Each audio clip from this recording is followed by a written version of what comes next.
नमस्कार दोस्तों, आज के इस वीडियो में हम आपको बताएंगे इस प्रकार का मिनी का स्पीकर को ये ऑन कर रहे हैं तो ये ऑन नहीं हो रहा है, और इसको चार्ज में लगा रहे हैं तो बिल्कुल चार्ज हो रहा है। चार्ज में लगाने के बावजूद भी ऑन कर रहे हैं, फिर भी ये ऑन नहीं हो रहा है। यहाँ पर कोई भी साउंड हमको नहीं मिल रहा है, कोई इंडिकेटर भी ग्लो नहीं कर रहा है। तो ये प्रॉब्लम आता है, तो इसको कैसे ठीक करेंगे, चलिए दोस्तों बिना देर करते हुए इस वीडियो को हम शुरू करते हैं। तो दोस्तों इसको खोलने से पहले हम आपको चेक करके यहाँ पे दिखा दे।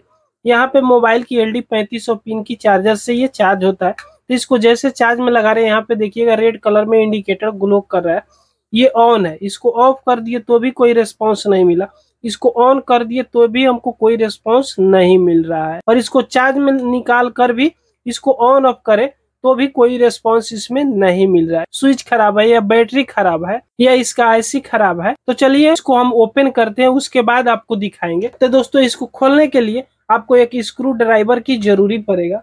जो मोबाइल वाला स्क्रू ड्राइवर से बहुत आसानी से ये ओपन होता है, जो प्लस वाला स्क्रू ड्राइवर होता है। अगर इस प्रकार का स्क्रू ड्राइवर नहीं है तो आप इस तरह का स्क्रू ड्राइवर ले लीजिएगा, जो एक तरफ माइनस कराता है और दूसरी तरफ प्लस कराता है, ये निकलने वाला, इससे भी ये ओपन हो जाती है। तो अभी मोबाइल की स्क्रू ड्राइवर से हम इसको ओपन करेंगे। तो इसमें 3 स्क्रू आपको देखने को मिलेगा। तो इसको जब इस देखिएगा, ये जो रबड़ लगाया हुआ है रुई टाइप का, इसको इस तरह घिसटिएगा ना, थोड़ा सा इसको उठाइएगा तो यहाँ पर आपको स्क्रू देखने को मिलेगा। तो इसको स्क्रू को इस तरह खोल लीजिएगा। अगर इस रबड़ को नहीं निकालना चाहते हैं, जो रुई वाला रबड़ है, तो इस तरह आप जैसे यहाँ पे स्क्रू ड्राइवर से दबाइएगा, जहाँ पे स्क्रू होगा ना, ये हल्का सा अंदर इस तरह चला जाएगा। इसको बहुत आसानी से इस तरह आप ओपन कर दीजिएगा। जब यहाँ से तीनों स्क्रू को ओपन कर लीजिएगा तो इस ऊपर वाला ढक्कन को साइड में रख दीजिएगा। उसके बाद में ये इसमें एक बोर्ड दिया हुआ रहता है। तो सबसे पहले हम इसमें बैटरी चेक करेंगे, जो इसमें चार्ज में लगा रहे हैं तो ये बैटरी चार्ज है या नहीं। तो बैटरी चेक करने के लिए हम मल्टीमीटर से बैटरी चेक करेंगे। DC 20 वोल्ट की रेंज पे इसको हम सेलेक्ट कर लेंगे। उसके बाद यहाँ मल्टीमीटर को हम चलिए रख दे रहे हैं, और बैटरी के वायर हमेशा रेड कलर में यहाँ पे लगाया हुआ रहता है सॉकेट के पास। तो दोनों पॉइंट पे, दोनों प्रो को हम माइनस और प्लस की यहाँ पे लगाकर चेक कर लेंगे। तो बैटरी देखिएगा 4.089 के करीब चार्ज है, यानी इसमें का जो बैटरी है बिल्कुल फुल चार्ज है। अब चलिए इस स्विच को हम यहाँ पे चेक कर लेते हैं। तो एक प्रो को, माइनस वाला को हम कहीं पे भी यहाँ पे ग्राउंड में लगा देंगे, और यहाँ दूसरी पॉइंट पे ये स्विच के पास आया हुआ है, तो यहाँ पर चेक कर लेते हैं।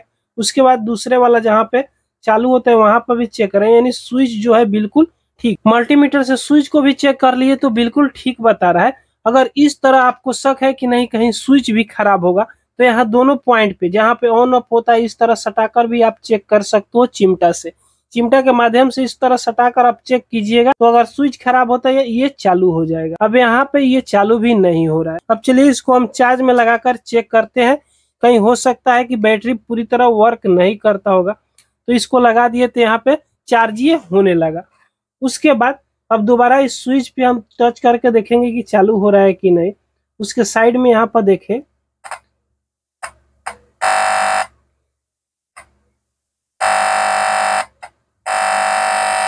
तो दोस्तों यहाँ पे देखिएगा, जैसे इस चिमटा को यहाँ पे सटा रहे हैं इसमें से आवाज आ रही है, लेकिन इसमें जो साउंड IC है बिल्कुल ओके है, ये कंडीशन में है।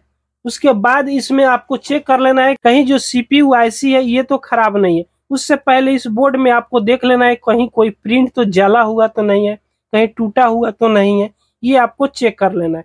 तो चलिए यहाँ पे हम चार्जिंग पिन इसको पहले निकाल लेते हैं। उसके बाद इसको हम ध्यान से आपको दिखाते हैं।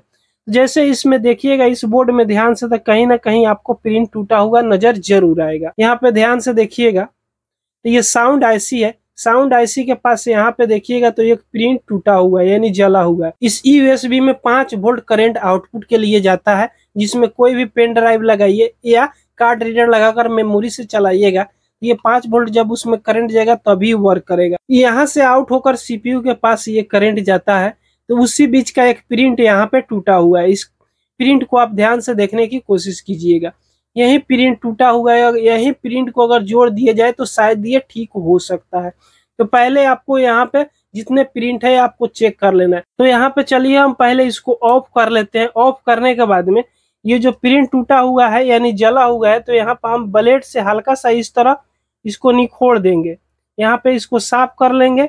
उसके बाद हम चिमटे से इसको टच करके देखेंगे। तो चलिए अब दोबारा इसको हम फिर से ऑन कर लेते हैं। ऑन करने के बाद में अब चलिए इस प्रकार चिमटा से इसको हम यहाँ से शॉर्ट करके देख लेते हैं। देखिए तो यहाँ पे देखिएगा इस प्रिंट को हम जैसे शॉर्ट कर रहे हैं ये चालू हो जा रहा है, यानी इसमें जो भी प्रॉब्लम है, ना स्विच की प्रॉब्लम है, ना बैटरी की प्रॉब्लम है, ना आईसी की प्रॉब्लम है, ये एक प्रिंट जला हुआ है। तो इसको यहाँ पे सोल्डिंग कर लेना है। सोल्डिंग करने के लिए इस प्रिंट पर आप हल्का सा पहले पेस्ट लगा लीजिएगा, क्योंकि जो प्रिंट इसमें का होता है बहुत नाजुक होता है। इसको अगर सही से सोल्डिंग नहीं कीजिएगा तो ये प्रिंट अंदर से जब टूट जाएगा तो हो सकता है आपको इस प्रिंट को जोड़ने में बहुत ज्यादा दिक्कत भी हो सकती है। तो यहाँ पे पहले पेस्ट लगा लीजिएगा, उसके बाद सोल्डिंग आयरन से आप हल्का हल्का सा इस पे रंगा को चढ़ा दीजिएगा। इस तरह हल्का हल्का सा जैसे इस पे रंगा चढ़ा दीजिएगा तो दोनों तार यहाँ पे शॉर्ट हो जाएगा, यानी ज्वाइन हो जाएगा। अगर ज्यादा दूर तक वायर जड़ा होगा तो उसके लिए आप अलग से वायर ले लीजिएगा और इस प्रकार दोनों पॉइंट पे इसको जोड़ दीजिएगा।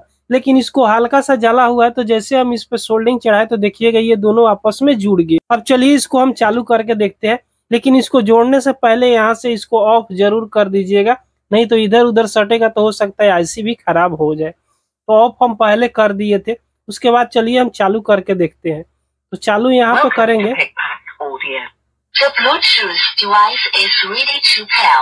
अभी देखिएगा दोस्तों ये 100% वर्क करने लगा। अगर इस प्रकार का प्रॉब्लम आता है 90% में स्विच का ही प्रॉब्लम मिलता है, ताकि स्विच में कार्बन पकड़ लेने से इस तरह का प्रॉब्लम चलाता है। लेकिन ये तो बिल्कुल नया कंडीशन में था 2-3 दिन पहले का। तो दोस्तों ये वीडियो आपको पसंद आई हो तो एक लाइक जरूर कर दीजिएगा। अगर हमारे चैनल पर आप पहली बार आए हो तो सब्सक्राइब करना बिल्कुल न भूलिएगा।